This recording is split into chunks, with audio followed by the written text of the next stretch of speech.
À Saint-Denis, près de 15% de la population active subit le chômage de longue durée. Pour lutter contre ce fléau, la ville de Saint-Denis soutient les initiatives de l'association locale d'insertion par l'économique, l'Allier. Depuis 2002, cette association développe des projets d'insertion qui accompagnent individuellement les personnes en difficulté vers une formation et l'accès à l'emploi. Nous avons diverses possibilités. Actuellement, nous avons opté pour les formations adaptation professionnelle. Ce sont des formations préqualifiantes et également pour des ateliers et chantiers d'insertion. Actuellement, 6 chantiers d'insertion sont en cours à Saint-Denis. Ainsi, près de 90 salariés en CAE, encadrés par un formateur, apprennent sur le terrain les bases indispensables pour accéder à un emploi et s'y maintenir.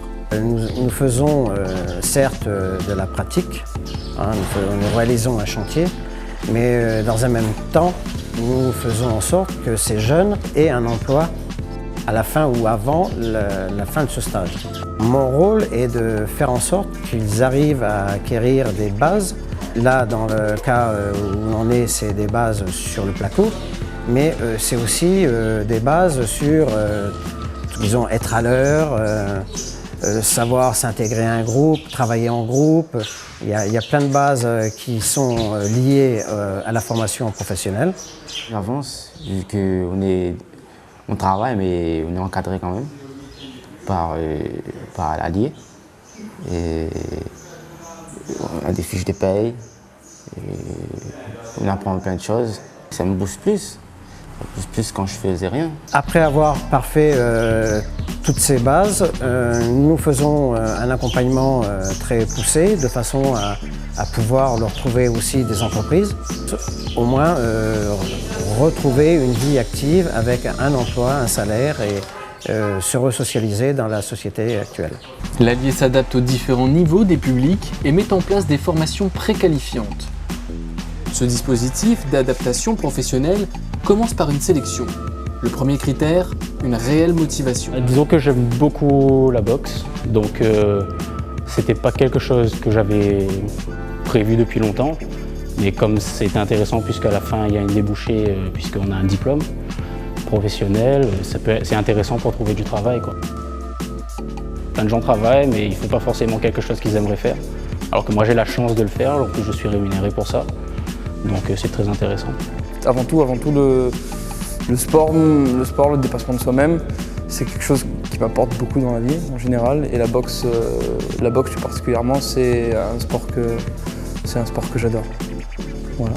On va travailler bras avant, jambes arrière, en alternance, tranquille, en se déplacement. Moi, je suis passionné par mon sport.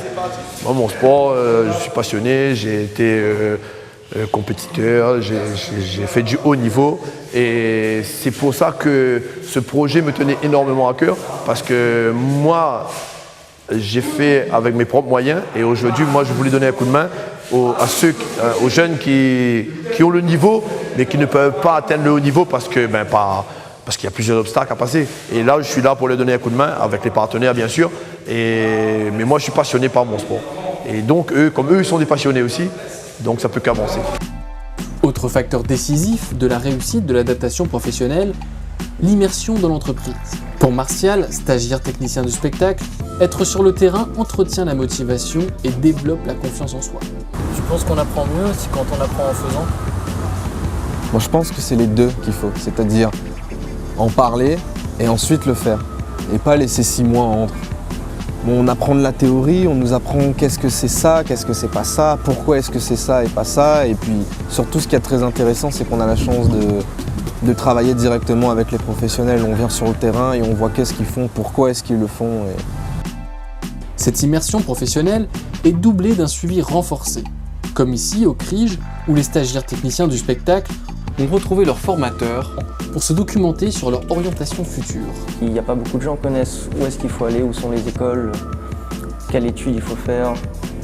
Donc on est ici, on recherche exactement où ils sont, et les niveaux requis, qu'est-ce qu'il faut exactement, s'il faut un bac, s'il n'y a pas besoin, combien c'est l'année, tout ça. Tout seul rechercher, c'est dur. Ah, oui. L'accompagnement, ça sert à quelque chose. Surtout qu'on est bien soutenu. Oui. Apprendre en faisant s'avère efficace. Après 3 mois d'alternance, entre le centre de formation et le chantier, Soumaïla a déjà beaucoup appris et espère bien être embauché par son entreprise d'accueil. Je sens prêt, mais je sais que j'ai encore commencé beaucoup de choses à apprendre, mais avec ce que j'ai appris et ce que je sais, je serai capable de travailler directement sur un chantier. L'avenir pour moi, je le sens bien parce qu'au niveau du chantier, la manière que je suis, les chefs d'équipe, les chefs de chantier, tout, me disent qu'ils sont confiants pour moi et que si je continue comme ça, je pourrais avoir un contrat après. C'est une très bonne chose pour ces jeunes-là qui viennent voir un petit peu, disons, dans le réel ce qui se passe dans le monde du travail. Et là, ils sont vraiment dans le concret où il y a du bétonnage, de la vibration, du coffrage. Il y a tout ça en temps réel et en direct, quoi. Pour eux, c'est vraiment une très bonne formation. D'ailleurs, quand on discute avec eux, ils disaient que c'est complètement différent de ce qu'ils font à l'école. Donc, ça ne peut être que positif pour eux, quoi. À la suite d'un chantier comme ça, ces jeunes-là, ils sont employables. En tant qu'aide coffreur ou aide coffreur branché ou aide coffreur blanché, je pense qu'ils sont employables, oui. Avec près de 600 jeunes en parcours cette année, l'Allier est un véritable média de proximité entre les employeurs et les demandeurs d'emploi. Une goutte d'eau sur les quelques 14 000 chômeurs de longue durée à Saint-Denis. Mais pour l'Allier, qui propose des accompagnements individualisés, chaque personne compte.